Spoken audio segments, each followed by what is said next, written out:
আসসালামু আলাইকুম ভাই, আমার বাড়ি কই? ভাই বাড়ি উলার আইছেন কোথায় দিয়া? আইসি ভাই মাটি কাট দিয়া দো মাটি কাটতে গেছেন? আমার বয়সের কালে ওই ব্যাড একটা এলাকা জেলাই দিছি। দো মে আমনে কি কান বয়সের কালে গরু 5-6টা খাইতেছি বিয়ায় দাওয়াত দে নাই।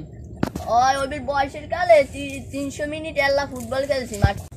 দো মে আমনে যে গপ করেন ওরম বয়সের কালে 300 মিনিট কে 15 মিনিটে ফুটবল খেলাই হয়েছি ভাই।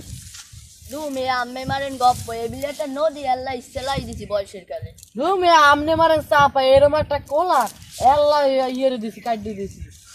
সরি 1900 না 1790 সালের কথা। আমি আমার দাদার দাদা তালইরে লইয়া এই নদী নাই বড় বড় সাগর চল আরব সাগর প্রশান্ত মহাসাগর ইচ্ছে ফেলাই দিছি। বড় বড় টিনি বড় বড় আঙ্গুর ও মে আম্মে তালে মনেরই নাই মুড়া যা পারি আম্মে তো আমাকে চেনি নি আপনারা কি কি হচ্ছেন? আপনাকে দেখলাম যে শুনলাম যে আপনারা খালি একটা নদী আসার কথা কইছেন। আর এই মোলা টাঙ্গা কই নেই, নদী দেখছি বলে নদী কইছি, সাগর দেখলে সাগরও কইতাম। সাগর কইতেন? আমরা তো সাগর পর্যন্ত যান নাই। আপনাকে বয়সের কালে শুনেন, আপনাকে বয়স হয়েছে কত? হতো 500 বছর হবে বয়স। আর আমার জন্ম হয়েছে কততে জানেন? 1717 না, আমার জন্ম হয়েছে যাইয়া 1200 কত সালে। ওই যে ইয়ারউদ্দিন মোহাম্মদ খলিফা আছে না কি জানি বলে, ইলতুৎমিশ, তার পরবর্তী উপমহাদেশের মুসলিম ইতিহাস জনক জ্বালা ছিল না, ওদের সময় আমার জন্ম। আপনারা তো উল্টা পাল্টা কথা বলেন।